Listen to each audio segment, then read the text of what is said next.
Is Ozempic killing the fitness industry? So, today, talking over a headline that I recently saw on a LinkedIn post entitled, Weight Loss Drugs Transforming Gyms. So, the way the post goes, it says GLP-1 drugs such as Ozempic and Wegovy, used for weight loss and diabetes, are projected to generate $50 billion of revenue in 2024. Cat, we've got an intruder. She needs to be taken out. Goes on to say, this surge is reshaping the fitness and diet industries, with companies like Weight Watchers facing stock volatility while changing consumer preferences impact soft drink and snack brands. Gyms are also adapting as members increasingly shift from cardio machines to strength training. Strength training is deemed particularly essential for GLP-1 users, with studies reporting potential side effects of muscle loss, balance issues, and sagging skin, sometimes referred to as Ozempic butt. So this is basically just a summary of a longer article from the Financial Times. And I think, honestly, reading the Financial Times article, it's honestly pretty succinct as well. It does a pretty good job of summing up the situation. So the reality is that Ozempic and other GLP-1 drugs basically just work. So they were originally invented with the idea of treating diabetes, but it was really discovered that they have a really powerful effect in terms of helping people to regulate their hunger levels. When people are struggling with managing their weight, very often it is not because they are lazy or because they are stupid or whatever it is that people often say about people who are heavier. The reality is that oftentimes it is due to things like hormones, it is due to things like genetics.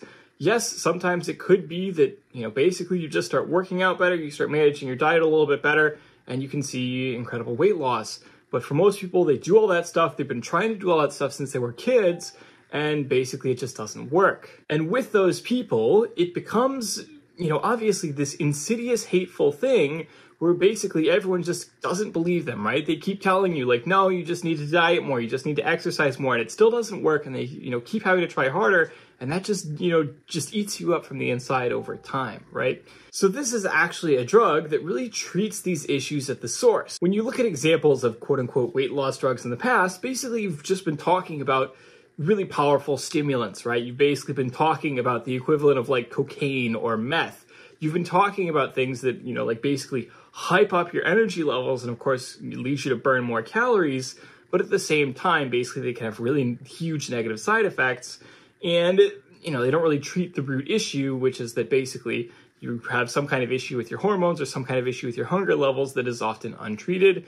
And these drugs actually do that. These drugs actually treat the underlying issue of helping you to manage your hunger levels. And so basically what happens is that someone starts taking these drugs, they often feel a lot less hungry, they eat a lot less, and as a result, they lose a bunch of weight.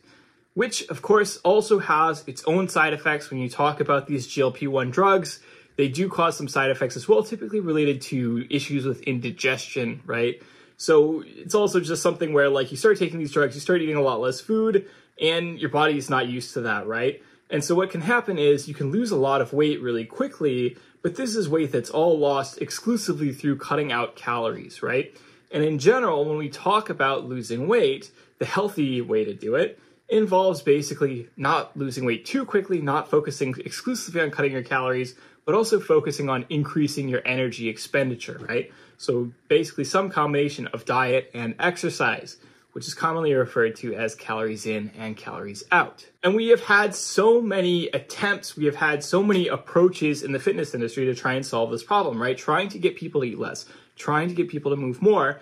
And sometimes this has worked, sometimes it hasn't, right? Sometimes people end up being just really crappy to other people and end up putting them off the whole concept of diet or training. But sometimes also people are supportive and helpful, and as a result, you get changes in your life, right? And so when you talk about how we've attacked this in the past, right? You've had diet programs, diet approaches, which is stuff like your Weight Watchers, stuff like all your different diet apps and so on.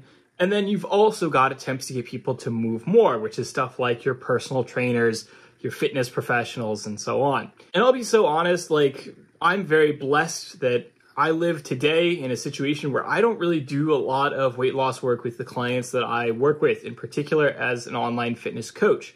I would say the vast majority of my clients do little to no diet work. And that's because they don't want to, and they're just happier to focus on exercise, moving better, feeling better, getting stronger, and so on. And I'm glad to assist with that. But when I started out as a personal trainer, I remember very strongly, like I would say about 90% of the people who came into the gym who were potentially interested in personal training came in because they wanted to lose weight. And that's kind of a problem because realistically, I would say that oftentimes personal training is sold as the way to help people lose weight. But the reality is that for most people, you can solve the problem a little bit faster via diet than you can via exercise.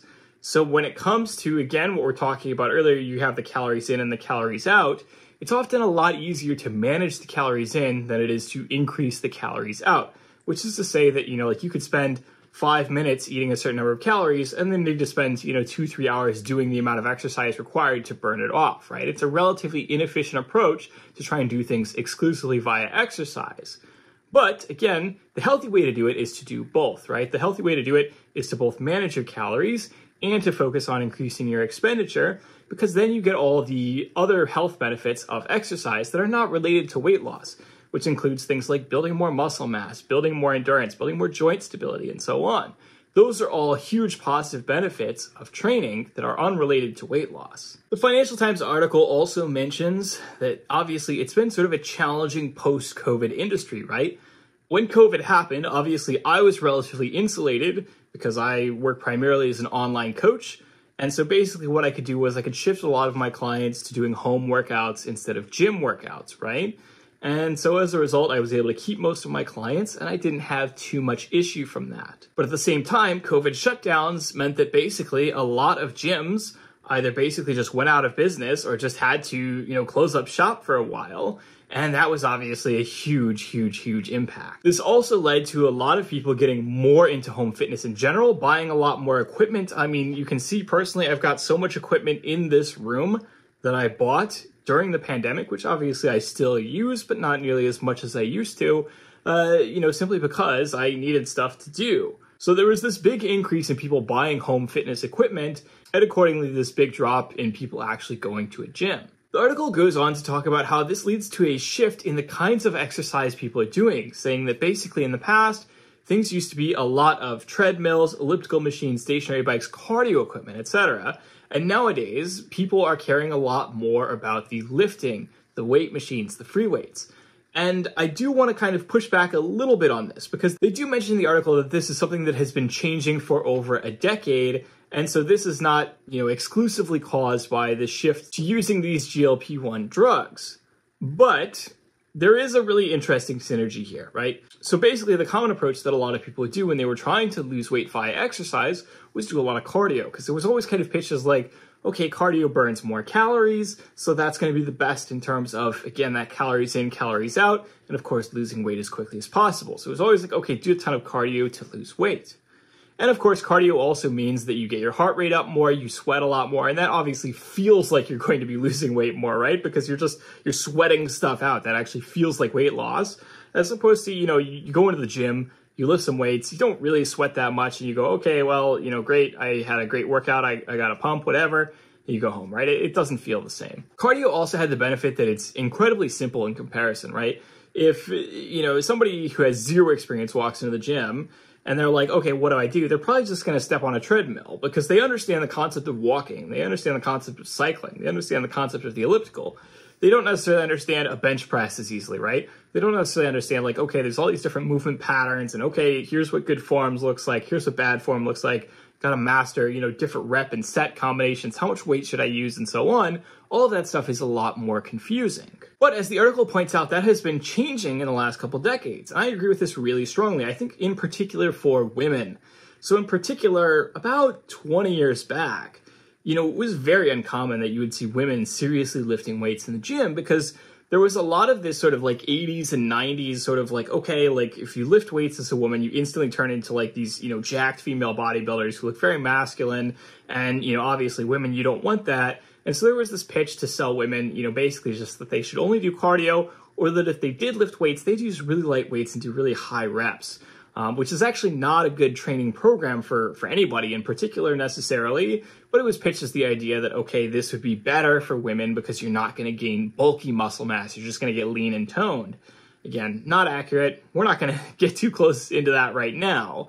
But basically, it was kind of uncommon for women to lift weights very heavily or very seriously. And really the thing that changed that, I would say, is CrossFit. Because CrossFit came out, CrossFit encouraged everyone to lift weights in the same ways. Obviously not in the exact same way. Obviously you're scaling the difficulty levels appropriately and so on.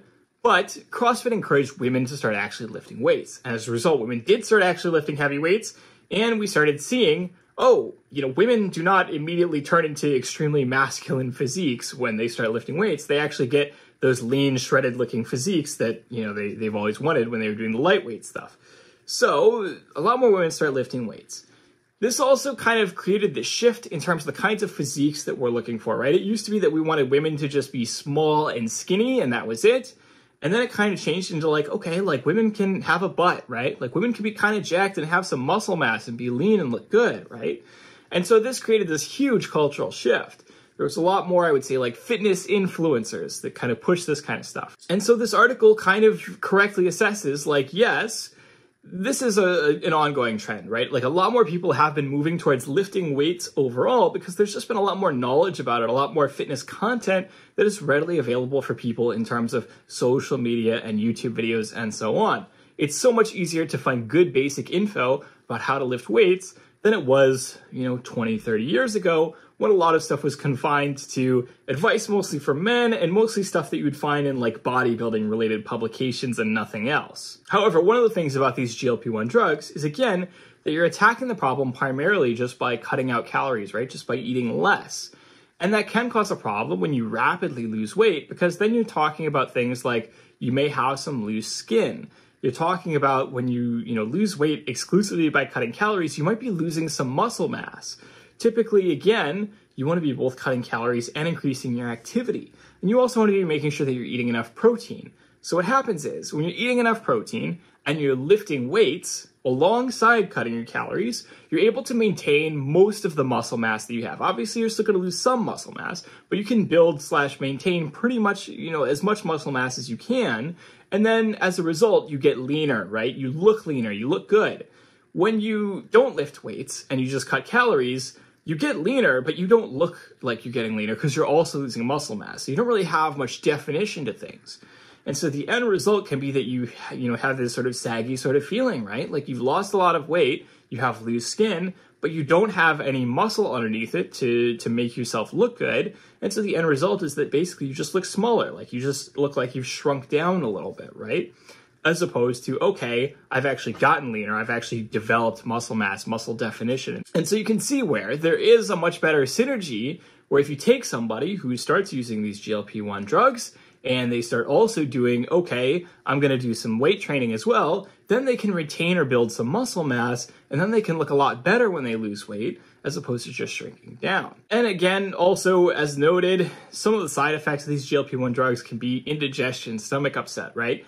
And I can speak from personal experience as somebody who's been in the gym 20 years, right? When you have, your guts are going wild down there, it feels awful if you do anything with any kind of impact. So you don't want to do any cardio. You don't want to do anything super intense. And, basically, it's just not a good fit, right? So obviously, you can see how somebody who is, on the GLP-1 drugs, they might find okay, the much slower process of doing some squats or, doing some bench presses or whatever, lifting some weights, feels better than say trying to go for a run and just, ending up puking everywhere because that was way too high of intensity. So the article goes on to talk about how, okay, this means that they're reformulating the gym floor, right? So if people want the cardio equipment less, that means, okay, you dedicate less space to your cardio equipment, you add more space for your weights, and obviously that costs money to make a big change. As the FT article says, the shift takes time and money. The now less popular cardio machines are often sold on multi-year leases, while strength training equipment generally requires an upfront investment. The delay is leading to uneven usage and customer complaints at clubs that have not made the shift. I can speak to this from personal experience. I used to work as somebody who delivered fitness equipment for a living, so I can tell you, basically off the top of my head, what some of this stuff costs. So when you talk about, basically like a squat rack, right? A squat rack might cost like 500, 750, something like that. You know, a barbell, a few hundred, a bunch of plates, a few hundred, right? You do all that, it costs you maybe $1,250, $1,500, and then you've got a rack and a barbell, and you've got, you know, like everything somebody wants for lifting weights, right? Now, when you talk about what it costs for a treadmill, right? So if you buy a home treadmill, like a really, you know, not super heavy duty, just like really basic treadmill that's going to work just fine for you at home because you're just the one person using it, it's going to cost you probably like $1,000 to $2,000 if you buy a good treadmill. Obviously, it could be a lot cheaper if you buy something, you know, super cheap and dinky, but a solid, good home treadmill will probably run you about $2,000. Now, think about that, right? That's just a home treadmill, right? When you talk about these gym treadmills, by comparison, these gym treadmills are like a freaking tank. These things are reinforced. These things are designed because they need to be able to withstand the fact that they're basically going to be run on, maybe not 24/7, but basically nonstop, you know, all day, every single day in a gym, and they need to be able to do that without breaking down, right? So these things are mega reinforced. They're like insanely heavy duty, and these things might cost you 10 or 15 grand, maybe more than that. Honestly, it's been a few years, so it might be closer to 20 these days, right? So imagine, right, you go into your gym and you've got 10, 20, 30 treadmills lined up in a row, right? You can do the math on that. You can do the math on how much money that costs comparison to the strength equipment. You know, you can get a sense of like, okay, that's expensive, right? And so you can get a sense of like, okay, are people buying all of these up front? Probably not. They're probably signing multi-year leases on these things, and that again makes it harder to get rid of them when you need to. And that was fine for quite a long time because again, they used to be the most important, the most valuable, the most used pieces of equipment in the gym. But now if that's changing, that really changes the math. I'm like, okay, how do you want to fill out your gym space? Because obviously you need to optimize for the stuff that people are going to actually use, and it's going to suck if you fill a gym up with treadmills and then it turns out that no one's using the treadmills. They're all flocking over to the weight equipment, right? And of course, the article goes on to say, strength training is not just for GLP-1 users, but of course for everyone else. Growing body of medical literature suggests strength training cuts mortality, particularly for women, also helps prevent osteoporosis, relieves symptoms of depression, etc. It's gone from being health and fitness to health and wellness, a bit more holistic. And I agree with that. I think that for a long time, there was a lot of infighting, right? The fitness industry grew out of really more, you know, people picking particular different sports that they really liked, right? It would be like, okay, you've got like this marathon runner. He just wants to do running.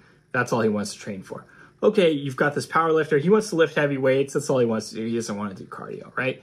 I think that we are starting to see people be a lot more aware of the fact that really a good training program for the average person for actual health and fitness, or health and wellness, whatever you want to call it, really does involve a mix of everything, right? You want to mix the cardio, you want to mix in the weightlifting, you want to also do some kind of stretching, flexibility, mobility thing as well. All of these things provide different potential benefits, and they're all good for you, so why not do it with an approach of all of those things at once?